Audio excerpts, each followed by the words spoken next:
underline. Omong dikit tapi nyelekit. Bersama Om Bob. Temukan di channel YouTube Om Bob Indonesia.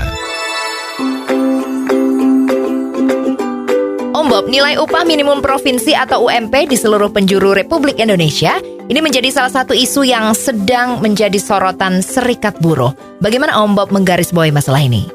Ya, UMP, UMR itu adalah seperti wabah ya. Wabah akhir tahun. Nah, ya kita lihat mulai kemarin September, Oktober sudah diributkan. Ya pada demo, bagaimana UMP-nya, bagaimana UMR-nya harus naik berapa persen. Ya sehingga pemerintah juga pusing.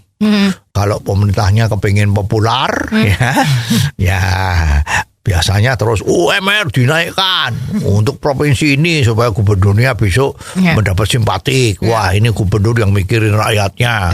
Misalnya seperti itu. Walaupun nanti kalau udah jadi pemimpin ternyata janji-janjinya itu bohong semua. Misalnya begitu nggak peduli. Seperti sekarang ini kan lagi digembar-gemborkan itu ya. Kalau jadi presiden nanti akan membebaskan perdagangan apa itu ya yang lagi isu itu ya. Nah, sekarang sebetulnya yang paling bagus itu sebetulnya ya tidak perlu lagi dibicarain lah UMR, UMP, berarti itu tidak perlu. Tapi apakah kalau tidak ditentukan nantinya ini tidak kasihan dengan para pekerja, Om Bob? Ya sebetulnya kan begini ya, negara kita tuh baru bisa maju kalau memang segala lini itu terjadi persaingan. Termasuk di dalam hal tenaga kerja.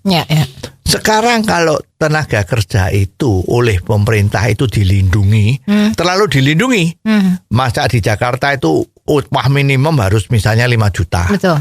Ya terus daerah lain itu 2 juta macam-macam. Baik yang kerjanya malas atau kerjanya rajin, itu pokoknya gajinya UMR seperti itu. Lah, orang kalau sudah menerima UMR itu dianggap sudah cukup. Ya dia tidak mau berusaha lagi kerja. Jadi kerjanya juga seperti ini. Tiap akhir tahun demo teriak-teriak minta supaya UMR-nya naik. Ya ini yang menjadi pengusahanya susah. Sekarang misalnya UMR itu sudah ditentukan. Oke, ditentukan UMR 5 juta misalnya ya. Terus ternyata pengusaha itu merasa kalau kita membayar gaji dengan karyawan sedemikian rupa, UMR-nya adalah minimum 5 juta. Kalau dia nggak kuat, apa yang terjadi? Dia tidak mau meng-hire tenaga kerja. Atau kalau mau di bawah tangan. UMR 5 juta, tapi saya hanya butuh kamu bantu saya begini. Bagaimana kalau saya nggak mampu? Bagaimana kalau saya bayar lu 3 juta? Jadi terjadi agreement lagi. Itu terjadi kok. Ya di bawah itu terjadi itu. UMR sekian, tapi kalau UMR aku nggak kuat, lu mau nggak masuk kerja di tempatku nggak usah UMR? Mau, ya udah. Jadi sebetulnya paling bagus itu dilepas.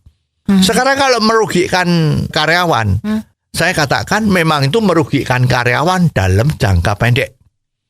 Tapi secara jangka panjang itu menguntungkan. Karena apa? Kalau sudah terjadi pelepasan kriteria minimum berapa tadi itu akan terjadi seleksi alam. Orang yang pinter pasti dicari untuk jadi karyawan. Orang yang bodoh ya paling kamu nggak bisa.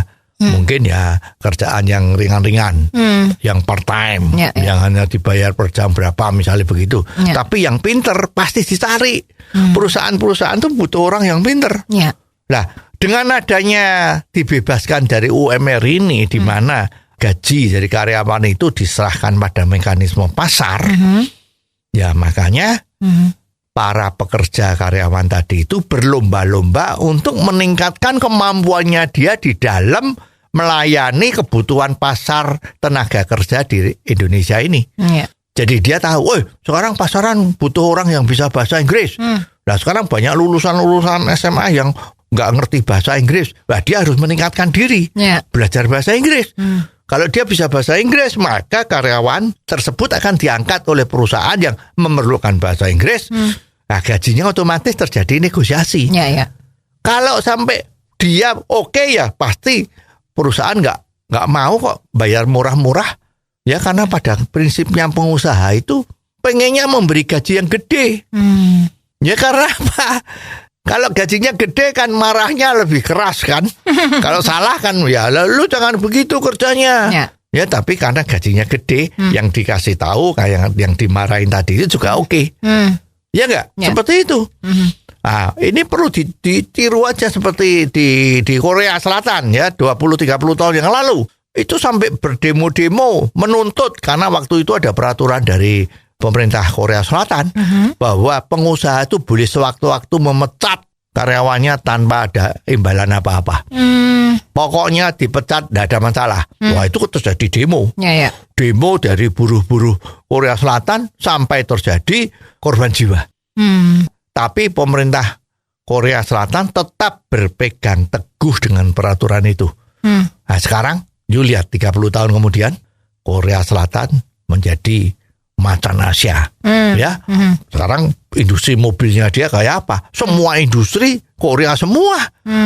Ini gara-gara apa? SDM-nya menjadi hebat. Gara-gara ada peraturan yang sepertinya kejam seperti itu. Lah Indonesia kalau setiap tahun cuma diributkan UMR, orang investor juga merasa ini UMR di Indonesia itu udah tinggi dibandingkan Vietnam dan sebagainya. Ya Indonesia kapan mau maju? Kalau cuman dinina bubukkan dengan UMR susah. Ya jadi ini memang dilematis yang harus diselesaikan. Tetapi kalau seperti ini terus, ya itu bukan jalan keluarnya. Oh, jadi begitu ya Om Bob. Jelas deh sekarang. Terima kasih Om Bob untuk waktunya. Sampai ketemu lagi di waktu yang akan datang. Underline. Omong dikit tapi nyelekit.